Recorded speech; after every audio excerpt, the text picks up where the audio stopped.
لێگۆر ڕاوەرگرتنێکی نو یان ناوەندە پیو ریسرچ ڕێژەیە قبولکردنا سەرۆکی ئەمریکی جۆ بایدن گەلێکی داکەتیە. ئەو ڕێژە چییە و سەدەمین vê داکەتنێ چنە؟ ئەفکرامە هێرۆ زەنگەنە لەڤرە داکۆ ئالیکاریە مە بکە ئەم بێتر دەربارێ vêyekê tê bikêjin. هێرۆت بخێر هاتی. بڕاستی سەدەمێ vêyekê çi ne em tev dizanîn ku Biden rêjeya qebûlkirina wî di dema dawî de yan ji destpêka serokatiya wî de kêm e lê çima avahan vê carê Pew Research çi dibêje ku tiştekî cuda ye jiyên din. سیروان بەپێی لێکۆڵینەوە نوێیەکەی نێوەندی پیو ئێستا ڕێژەی پەسەندکردنی سەرۆک بایدن گەیشتۆتە لە سەدا 30. یعنی ئەمە ڕێژەیەکە کە زۆر زۆرە بۆ پەسەند با بڵین زۆر دابەزیوە بە بەراورد لەگەڵ تەنانەت مانگی ڕابردوو بە بەراورد لەگەڵ مانگی ڕابردوو لە 5 خاڵ دابەزیوە. وە هۆکارەکەشی زیاتر ئەمریکایەکان ڕازی نین بۆ کارانەی بە شێوازی مامەڵەکردنی سەرۆک بایدن لەگەڵ کارەکانە، یعنی تەنها یەک شت نییە. ئەم لێکۆڵینەوە بە شێوەیە کراوە هاتوون پرسیاری ئەوەیان کرۆ کە لە چ کارێکی سەرۆک بایدن ڕازید، یعنی شێوازی مامەڵەکردنی لەگەڵ سیاسەتی دەرەوە، شێوازی با بڵێن ڕەخساندنی دەرفەتی کار لە ناو وڵات، شێوازی چۆنێتی مامەڵەکردنی لەگەڵ شەڕی ئۆکرانیا، شێوازی چۆنێتی مامەڵەکردنی لەگەڵ بارمتەکانی کە لە ئیسرائیل لەلایەن حەماسەوە ڕفێنرابوون کە وەکو دەزانین ئەمریکایشی تێدا بوو. کۆمەڵێ شت هاتووە نەتەنیا یەکشتە بەڵێ تەنها یەک هۆکار نییە. بەپێی ئەو وەڵامانی کە دراوەتەوە ئێستا ئاستی سەرۆک بایدن لە نێو ئەمریکایەکاندا گەیشتۆتە لە سەتاسی کە نزمترین ئاستە لەوەتای کە بووە بە سەرۆک ئەو. هێرۆ حتا کیشان ڕێدەی ئەڤایە تەدیت ئەم گەلێک جاراژی بەحساوێتکەم بتایبەتنەوە ئەم هێدی ئاواگی فەرمید کەڤن 20 ینی دەم ساڵە هەڵبژارتنێ 2024 دەست پێ دکە. حتا کیشان ڕێدەی ئەڤێک باندۆرێ لە کەمپێنە بایدن دکە و ئەو ژی خوازە جارەکەدن بە سەرۆک. بەڵێ بێگومان ئەمە کاریگەری زۆری هەیە بەسەر هەڵمەتەکانی هەڵبژاردننی بایدنەوە، چونکە دەزانین سیروان ینی ئەو کەسانی کە بەخشێنەرن، ئەو کەسانی کە پارە دەبەخشن بە هەڵمەتەکانی هەڵبژاردن ئەمانە لە نزیکەوە چاودێری ئەم لێکۆڵینەوانە ئەکەن کە ئاستی پەسەندکردنی چۆنە چۆن نییە ئەمریکایەکان چۆن لێ ئەڕوانن. بەڵام لەگەڵ ئەوەشە ڕاوەرگرتنەکان ئێمە دەزانین لە ناو توێژێکی کۆمەلگایە دەکرێت، هەرچەندە بە تەواوەتی ئەم ڕاوەرگرتنە گەورانی کاتێکە ئەکرێ بە تەواوەتی هەم با بڵین خەڵکەکانی ناو ئەمریکا چینی توێژەکان هەروەها ڕەگەزەکان هەمووی لە بەرچاو ئەگیرێ. بەڵام لەگەڵ ئەوەشدا مەرج نییە کە بڵین 100% ڕاستن ئەمانە، بەڵام ینی بەرچاوڕوونیەکی تەواو ئەدا بە خەڵکەکە، بەرچاوڕوونیەکی تەواو تەنانەت دا بە سەرۆک بایدن بۆ خۆشی کە بزانێ ئاستی لەکوێدایە. ینی هەلبەت گشتی بەحث دکە لێ هەلبەت دناوێ لێکۆڵینە یا ڕاوەرگرتنە نودە ڕێژەیە ئەرێکردن یان ڕێژەیە قبولکردنا بایدن لە ناو کەمینەین ئۆلی یان کەمینە بگشتی لە ئەمریکان. ئەو چاوای چه هەژمار بەردەست سیروان هەمیشە دەزانین کە لە ناو کەمینەکانە ینی با بڵین ئەمریکایە با بڵێن ڕەشپێستەکان یاخود ئیسپانیەکانیان کەمینەکانی تر زۆربەی جار وایە کە سەرۆکە دیموکراتەکان زیاتر با بڵین ئاستی پەسەندکردنیان زیاترە لە ناو کەمینەکان. بەڵام ئێستا سەرۆک بایدن ینی تەنانەت لە نێو ئەمریکایە ڕەشپێستەکانیش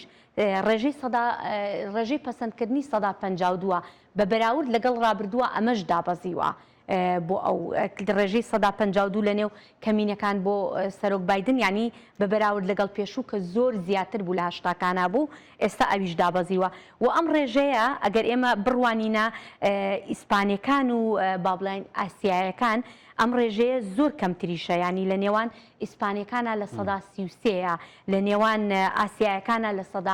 37 ڕێژەی پەسەندکردنی، کەواتە بەگشتی ڕێژەی پەسەندکردنی بایدن دابەزیوە نەک تەنها لە نێو ئەمریکایی سپیپێستەکان یاخود تەنها لە نێو کۆماریەکان و یان لە نێو دیموکراتەکان، بەڵکو بەگشتی لە سەرانسەری وڵاتە یەکگرتوەکانی ئەمریکا ئەم ڕێژەیە دابەزیوە. ژبرلۆ گرینگش بۆ بایدن هەگەر بایدن بخوازە جارێکدن خۆ بکە بەربژارێک یان بەربژارێ دیفاکتۆ پارتیا دموکرات ئەوە گرینگەک و گاواک و ڕاوەرگرتنەکە وسا بوان ئەنجامێن باڵکێش دەرکەوە بەڵێ بێگومان ئەو ئێستا دەزانێت کە ئەمریکایەکان چیان لێ ئەوێ ئێستا دەزانێت ئەو کەسانی کە لەسەر بنەمای ئەو بەڵێنانی کە دابووی دەنگیان پێدابوون چیان لێ ئەوێ جا ئەگەر ببێتەوە بە سەرۆک جارێکی تر هەڵبژێردرێتەوە بێگومان دەبێت لەسەر ئەو خاڵە لاوازەکانی خۆی کار بکات. باشە هێرو ئەم وەرن لەسەر ڕۆژە بربژارن هەر پێنج بربژارن پارتیا کۆماری کۆ یان بگشتی ڕۆژاوان چاوایی چتکن وان ڕۆژان سیروان دەبینین ڕۆژانە با بڵین ئاستەکانیان ئەگۆڕێ بەرز و نزمەکەن بەڵام بربژاری سەرەکی کا دەڵێم سەرەکی مەبەستم ئەوەیە کە لە هەمویان زیاترە ئاستەکەی بەڵێ دانەڵد ترامپە دانەڵد ترامپ هەتا دێ ئاستی پەسەندکردنی زیاترە بێ پێشتر ڕامانگەیاندە بوو کە لە سەدا 49 لە نێو کۆماریەکانە ئاستی پەسەندکردنی دانەڵد ترامپ بە بەراورد لەگەڵ بربژێرەکانی تری کۆمارەکان بەڵام ئێستا ئاستی پەسەندکردنی ترامپ گەیشتۆتە 152 یعنی کۆماریەکان لە 152 کۆماریەکان ترامپیان پێ باشە و 52ەکەی با بڵێن 48ەکەی تری دەگەڕێتەوە بۆ ئەوانی تر کە چوار کاندیدەکەی تر ئەوانش دەبینین لە ڕابردووە نیکی هێڵی تۆزێک ئاستی پەسەندکردنی چووە سەرەوە بەڵام جارێکی تر ئێستا ئەم هەفتەیە هاتۆتە خوارەوە بە پێی ئەم ڕاوەرگرتنە نوێی نێوەندی توێژینەوەی پی و ئەوە هاتۆتە خوارەوە ئێستا لە سەدا 11ە بەڵام ڕاندی سانتس سەرکەوتووە بۆ بە سەدا 14 هەر وەکو لە سەرەتاوە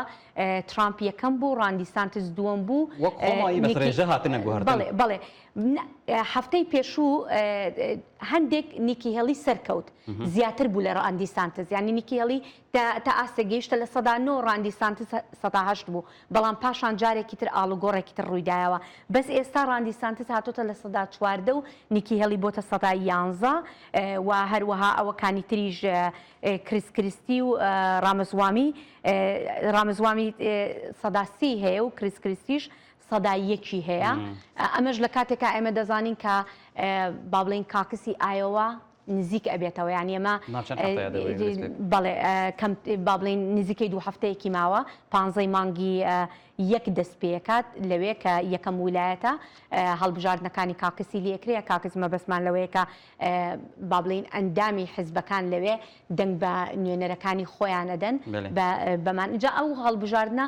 زۆر گرنگە کە دەست پێکا لە دوای ئەوەوە زیاتر ئاستەکانی خۆیان ئەزانن ئیتر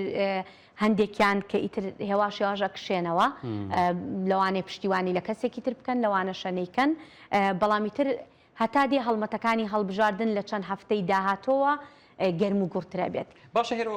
ئەو ڕاوەرگرتن بەحساوەیەکێت کە سەدەمێن وان گوهرتنان چ تایبەت لە ئالیێن ناو بەربژارێن کۆماری یانی ئەف زێدەبوونا یان زێدەبوونا ڕێژەیە ئەمبێژن کەسێکی وەکو ڕاندی سانتس سەدەمەوەی هەنێ گرێدایی دبێتا کۆ بەری دەمەکێ دبێتەکان بێگومان دبێتەکان کاریگەری زۆری هەیە بەڵام ئەمریکایەکان ینی زیاتر دەڕوانە ئەو ئاستەی کە ئەمان چۆن خۆیان پێشکەشەکەن چی ئەڵێن ڕۆژانە ئەمان دێن با بڵێن کۆبوونەوە جەماوەریەکانیان ئەنجامەدەن لە ویلایەتەکانە چەند ویلایەتێک ئەگەڕێن لەوانەیە سیروان بەسیترین شت ببێتە هۆی ئەوەی کە ئاستیان دابەزەیان بەلایەکی ترەوە ڕەنگە ئاستی ئەماندا نەبەزێت بە بەراورد لەگەڵەوەی ئاستی دانەڵد ترامپ بەرزە بێتەوە پشتیوانی زیاتر بۆ دانەڵد ترامپ دروستە بێ لەبەرەوەی ئەوەشمان بیر نەچێ هەندێک لە کۆماریەکان ئاماژە بەوە ئەکەن سیروان بابەتەکە لەوە نییە کە ئەمان دانەڵد ترامپیان تەنها دانەڵد ترامپیان پێبژار دەبێ بەڵام بابەتەکە لەوەیە ئەوان پێیان وایە دانەڵد ترامپ تەنها کەسە کە ئەتوانێ بە بەراورد لەگەڵ ئەوەکانی تر شکست بە جۆ بایدن بهێنێت متخواستە سەرڤەیەکێ باخەفم کۆ لەگۆر ڕاوەرگرتنە هەری داوی کۆماری چ دخوازن کۆ سەرۆک بالێ بدەت سەر چ ینی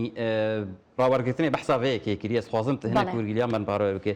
ئەولەویش بۆ دەنگدارێ کۆماری چی ئەزانی دەنگدەرە کۆماریەکان ینی ڕاوەرگرتنەکە باس تیشکی خستۆتە سەر ئەوەی کە دەنگدەرە کۆماریەکان چیان ئەوێت ئەمان ئەیانەوێت سەرۆکێکی داهاتوو تەنها تیشکی لەسەر ڕێبازەکانی کۆماریەکان بێ کە بەرەو پێشەوەی بەرێ یان سەرۆکێکیانەوێ کە زەمینەیەکی هاوبەش بدۆزێتەوە بۆ کارکردن لەگەڵ دیموکراتەکانی شاوەکو دەزانین کە کۆنگرێز ئێستا بە تەواوەتی دابش بووە ینی هیچیان زۆرینەیەکی ڕەهایان نییە کە بتوانن زۆر لە یاساکان پەسەند بکەن. جا لە ئەنجامی ئەم پرسیارە کراوە لەم ڕاوەرگرتنەدا سیروان لە سەدا 49 کۆماریەکان لە سەدا 49یان دەڵێن تەنها دەیانەوێت بە گشتی کۆماریەکان کە باسەکەم کە وەڵامیان داوەتەوە دەیانەوێت سەرۆکێک بێت کە زەمینەیەکی هاوبەش ببوورە دەیانەوێت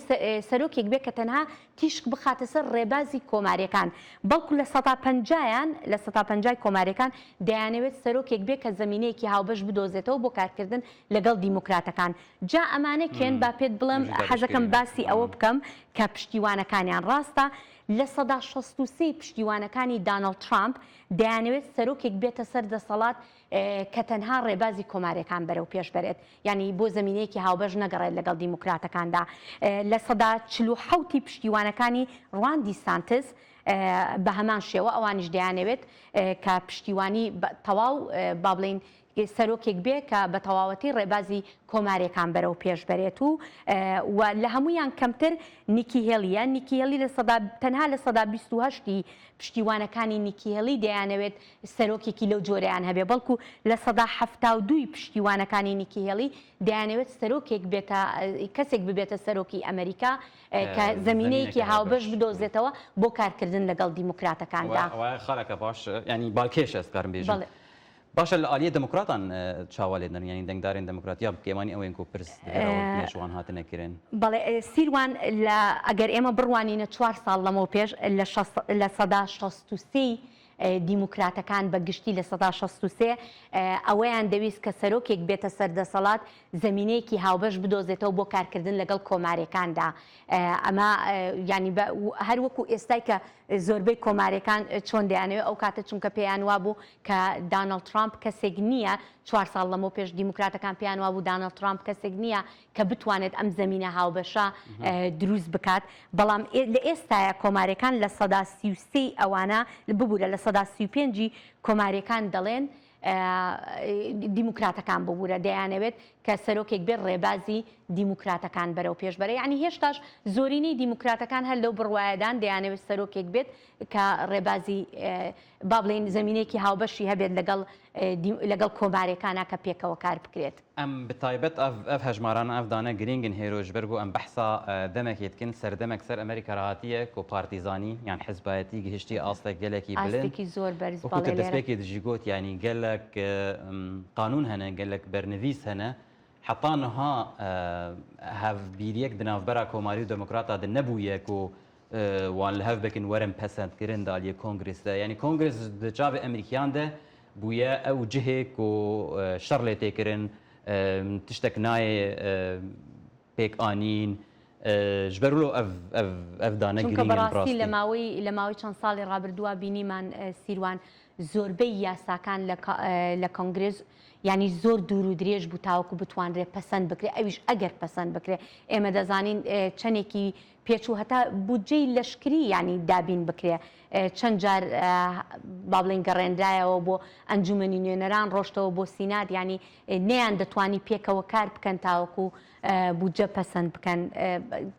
پێم وابێ یان لە ماوەی چەند ساڵی ڕابردووە قورسترین کۆنگرێز بۆ ینی بە قورسترین شێوە توانراوە کارەکانی ئەنجام بدات وهروە لە پەرسەندکردنی سەرۆکی ئەنجومەنی نوێنەرانیش بە هەمان شێوە بوو. وەختێک درێژ